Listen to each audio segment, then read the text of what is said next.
Welcome to the Brothers in Prayer podcast. Now, with your hosts Drew Hammond, Xander Johnson, and Dylan Burkett. Hello and welcome back to the Brothers in Prayer podcast.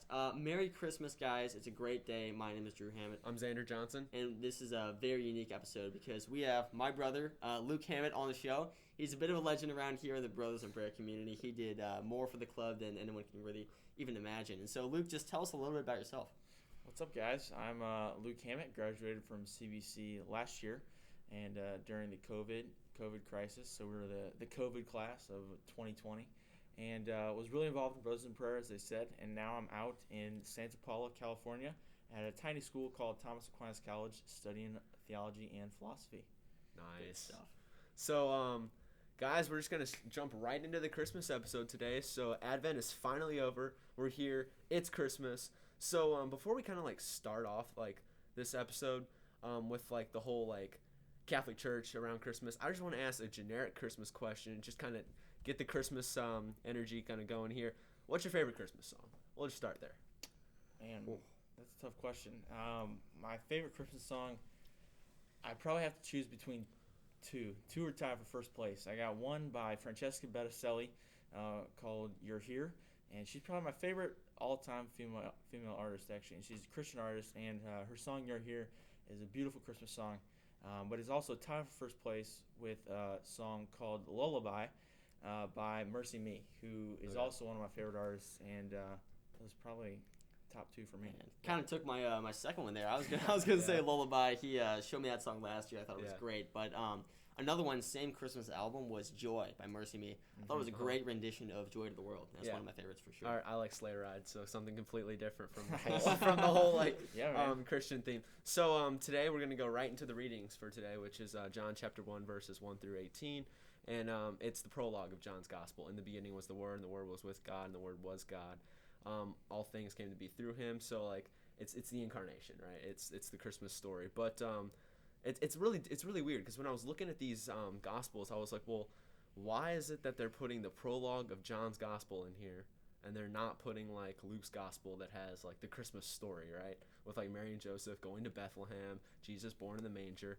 But then you kind of think about it. Well, I mean, John's Gospel is the Christmas story in the fullest itself, the incarnation itself. The Word was made flesh. So, I mean, that kind of really stuck out to me because, the Christmas story, it's nice, but to really understand it, I mean, it's the incarnation, right? That's the big thing to understand. Jesus humbling Himself and becoming one of us in every single way except sin. So that's something that really stuck out to me. Any thoughts on that, guys? Yeah, I love the incarnation, but I think one kind of common misconception around Christmas time especially is the whole Immaculate Conception. Mm-hmm. People always think that's when Jesus was consumed in Mary's womb, but that's actually not true. It's when Mary was consumed in her mother's womb, right? And I think that's kind of one thing that I just kind of always try to remind people of is just kind of to make that more accurate, to be honest. Yeah. You know? Yeah, no, I totally agree. It's good to make those distinctions and make sure you do your due diligence in figuring out what the feast days actually mean, right? And it's funny you mentioned that because I was just talking to some other people the other day, a couple friends of mine, and they totally had that misconception, right? And so it was good to let them know, and just always good reminder to, I think especially during Advent, maybe one of your kind of penitential acts could be really trying to buckle down on making sure you know the Christmas story, right? You know what the different feast days are. There's a lot of amazing feast days during the Advent season, right? The Immaculate Conception, Our Lady of Guadalupe, a lot of different feast days for saints that happen during that season, right? And so, it's really cool to maybe take the time during Advent, say to yourself, leading up to Christmas, I'm going to really buckle down and make sure I know what's going on. Yeah. So, something just the importance of today, just to really stress Jesus humbling Himself, coming into the world, right? The birth of the King, and it's the fulfillment of the prophecies in the Old Testament. Just kind of basic of what's going on today. And so we celebrate Christmas on December 25th because it is the darkest day of the year, and Jesus is the light of the world who comes in on the darkest day. And so I know I mentioned Christmas songs at the beginning of this. I was watching a Father Mike Schmitz video, and he talks about the little drummer boy. And it's kind of cool because when he talks about the song is like the newborn king to see, I play my best for him. But the main point he wants to come off with that on that song is that we always want to play our best for Jesus, right? But he talks about like, don't just play your best, give him your worst, give him everything. And so that's really something I'm going to think about today as I go about Christmas and the Christmas season, is not just giving my best, but just giving my all. So I love that. Yeah. And I think too, there's so many different stories around the Christmas, really around Jesus, and I would just like, you have the wise men, and then you have the story of the innkeeper, and then you have the story of the little drummer boy. So I think one thing I'm going to really focus on is just thinking about one story around Christmas time and really diving in and reflecting on that one story, right? Kind of trying to connect with that. Because I think there's a lot of, it's really easy to just get so caught up and just glimpse over every single story, but you don't really get the details and the small things in the stories that really mean the most to you, right? Yeah. And so I think that's one thing I'm going to really work on is like, again, for the little drummer boy, like you said, give him your all. I'm going to really focus on the small details of that story so I can get the most out of it. You know? Yeah, Luke? Yeah, totally. I think you talk about focusing on maybe different characters within the Christmas narrative, right? And I think for me, this whole past year, especially this past semester at TAC, I've really been focusing on developing a relationship with Mother Mary, right? I really haven't until this year started to pray to Mary, right, and ask for her intercession, right? And I haven't really done my due diligence and looking into all her different feast days and just learning about her, right, and how powerful she is. And what I love about Christmas time, right, is we see, we know that Mary is our spiritual mother, right? We know that Mary is the mother of God. And I think that's the most clear cut in the Christmas narrative, right?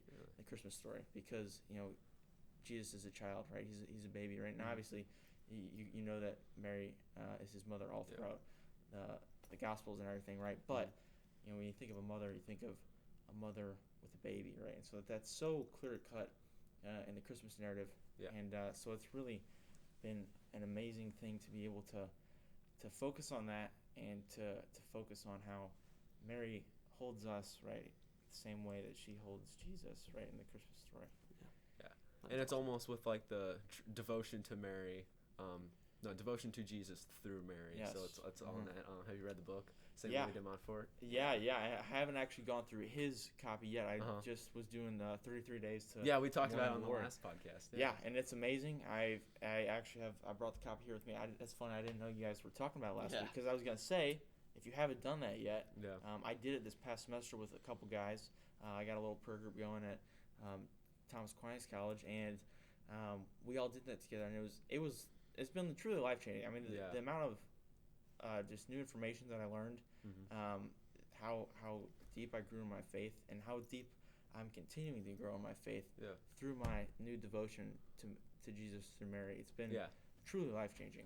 So. Yeah. So I mean, that's just really something to think about in the Christmas season. And today is just if you really want to grow closer to Jesus, maybe try devotion to Mary, or try praying for Mary's intercession, because Mary and Jesus were so close. And don't think that like there's always like the common idea out there, like you don't want to idolize Mary, you don't want to put Mary over God, but I don't think it is possible for us to love Mary more than Jesus did.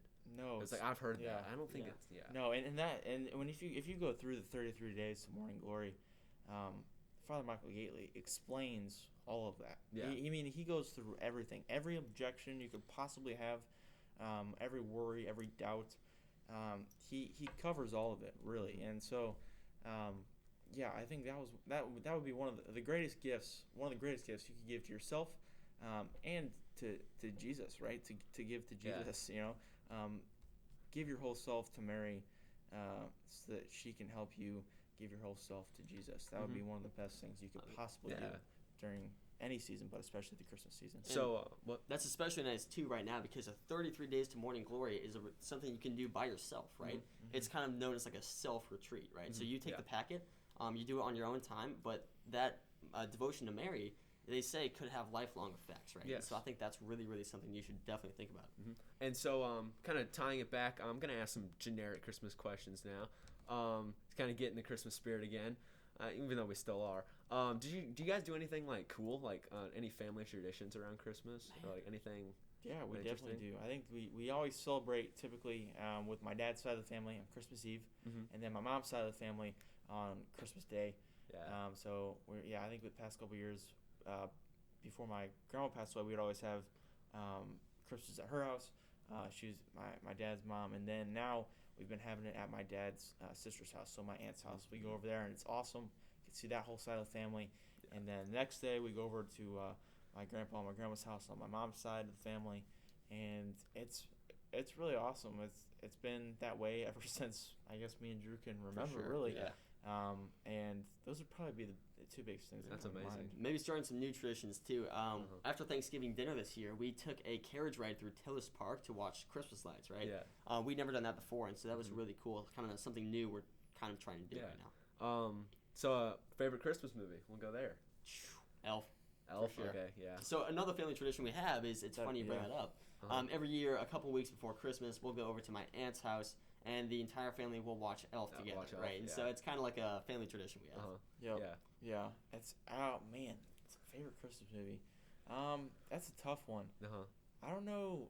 I guess this one isn't exactly Christmas, but it always it actually is one of the things that gets me most excited for the holiday season, and the Christmas season, is the movie Planes, Trains, and Automobiles. Because when we watch it, it's a hilarious movie. Yeah. I love it.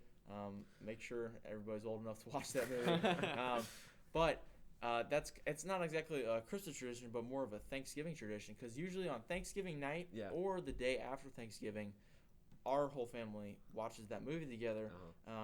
Because once Thanksgiving happens, it's kind of like, all right, the Advent season has begun and we're preparing for Christmas, right? Yeah. And obviously, Planes, Trains, and Automobiles about getting home for the holidays, right? Yeah. So it just really gets me excited for the upcoming Advent and Christmas season. Yeah. And so that's probably why it's my favorite, because it's the beginning of something great.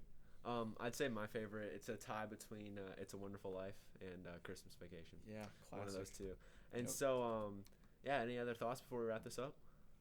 Anything? I just wanted to say I'm so excited to be on the Brothers in Prayer podcast, because never in a million years did I think this would be happening, and it's so cool to come back, right, and from college and see how awesome you guys are doing, right, and it gives me so much excitement, right, when I can be in California and still participate in what's going on in Brothers in Prayer, right, which I love so much and gave so much my time to, right, and I love hanging out with you boys and keeping up and just seeing how you're growing in your faith, and this is the most amazing way to do that. So I just want to emphasize for a second, it's Luke is being very humble. He was pretty much one of the only reasons Brothers in Prayer is where we are today. He really came in, and the club was just at pretty much almost an all-time low.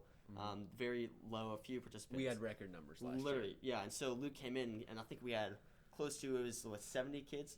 It's like 70 to 80 on average. We get 70 to 80. I think definitely in the first semester was when the peak happened, because then obviously COVID hit the second semester. But first semester of my senior year was absolutely amazing, and I couldn't do it alone. I had tons of people, obviously Matt Lewis and all my other seniors that were right there with me. It took a huge group of guys.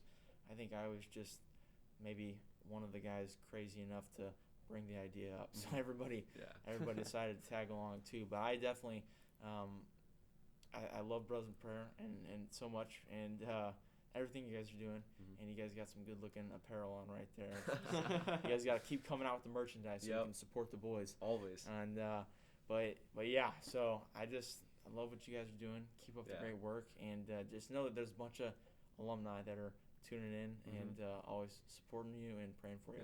Love it. I also want to say thank you for all the hard work you've done, growing Brothers in Prayer. Thank you for coming on the podcast. We're definitely going to have you back in the future. So with that, I say we're going to wrap up our Christmas episode here. Thank you for tuning in, and have a wonderful day, guys. St. John Baptist de La Salle. Pray for us. Live Jesus in our hearts. Forever.